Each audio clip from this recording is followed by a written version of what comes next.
श्री स्वामी समर्थ स्वामी भक्तांचे अनुभव या चॅनलवर तुम्हा सर्वांचे मी स्वागत करते। आज मी तुम्हाला जराही वेळ न दवडता नाशिकच्या एका दादांना आलेला स्वामींचा अनुभव त्यांच्या शब्दात सांगणार आहे।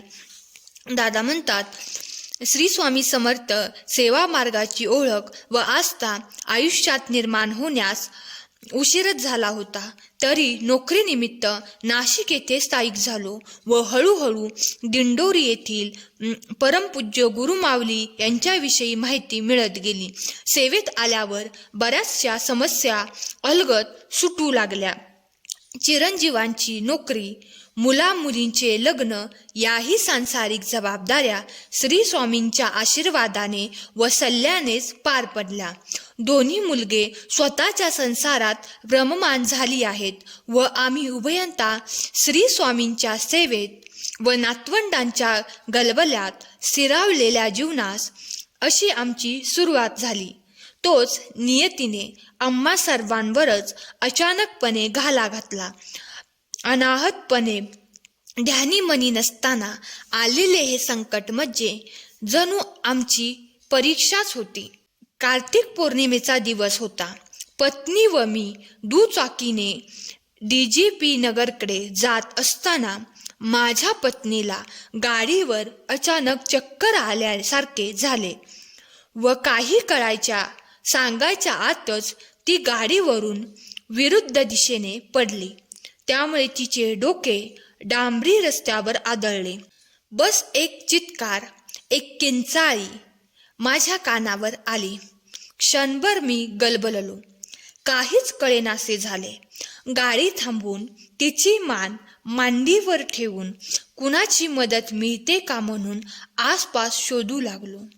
तोपर्यंत तिची अवस्था अस्वस्थ झाली होती। एका पाठी एक असे मोठमोठे श्वासाचे उसासे ती घेत होती आणि क्षीण नजरेने माझ्याकडे बघत होती। वाटले सगळंच संपलं। अशाही मनस्थितीत मी तिच्या कानाशी श्री स्वामींचा जप करत होतो। माझ्या मनाची घालमेल तर शब्दात सांगणे केवळ कठीणच। काही क्षणात कालावधीनंतर एका ऑटो रिक्षा माझ्याजवळ येऊन थांबली व विचारणा केली।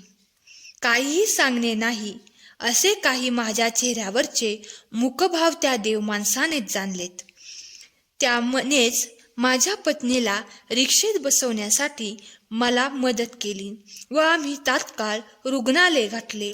गडबडीत जरा सामान्यच रुग्णालयात नेल्याने तेथील डॉक्टरांनी मेंदूविकार तज्ज्ञाकडे जाण्यास सुचवून अपघाताची केस असल्याने पोलिसांची कायदेशीर कारवाई याच दवाखान्यात करून घ्या, म्हणजे तुमचा पुढचा वेळ वाचेल असे सुचवले।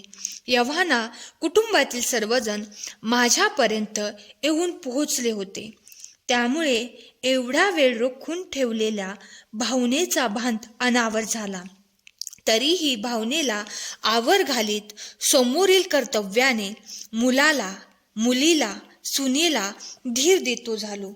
त्यानंतर बऱ्याचशा समस्यांना तोंड देत मेंदूविकार तज्ज्ञ स्पेशालिस्ट डॉक्टरांपर्यंत मित्राच्या साहाय्याने पोचलो।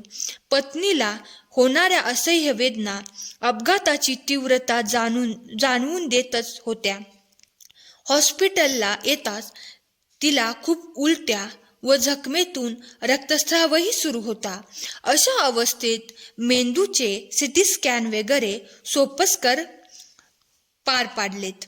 डॉक्टरांशी सल्लामसलत केल्यावर डॉक्टरांनी सांगितले की रुग्णाची परिस्थिती अतिशय गंभीर असून आम्ही ऑपरेशन करून वाचविण्याचे प्रयत्न करू, परंतु मेंदूला प्रचंड मार तसेच रक्तस्राव व नेमका डॅमेज कोणत्या भागात झाला असल्यामुळे शरीराच्या इतर कुठल्याही अवयवावर परिणाम होईल हे सांगता येणे जरा अवघड दिसते आहे।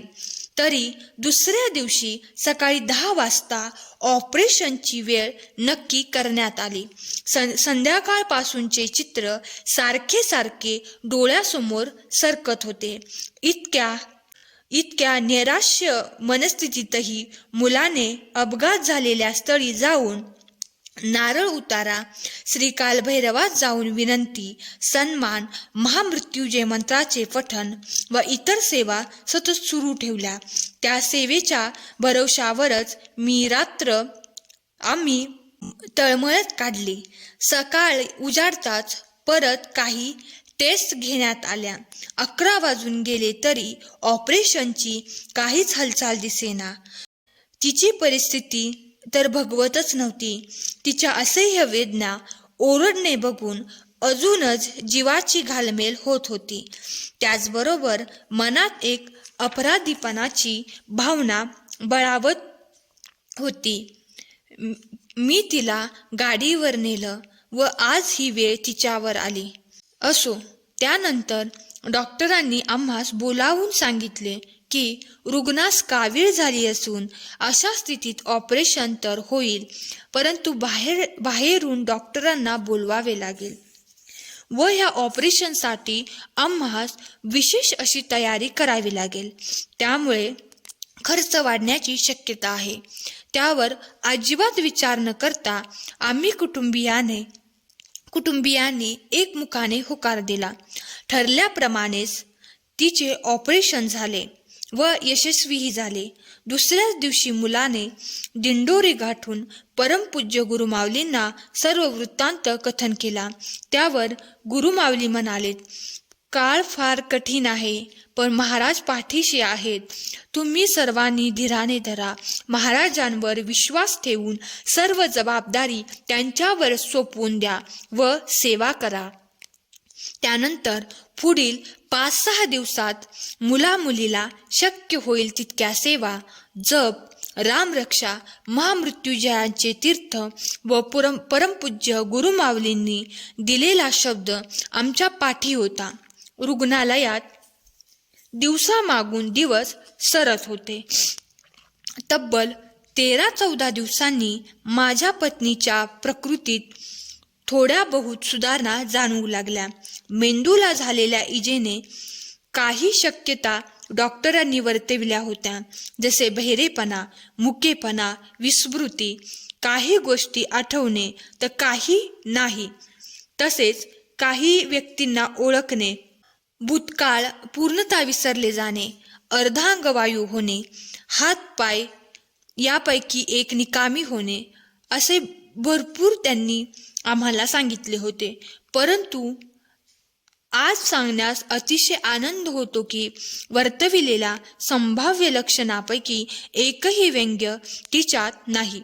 केवळ मेंदूतील स्पीच लाईन सेंटरला थोडी इजा झाल्याने तिला बोलण्यास त्रास होतो, परंतु तिची स्मृती, स्वभाव, आवड निवड, बौद्धिक क्षमता यात किंचितही बदल झालेला नाही.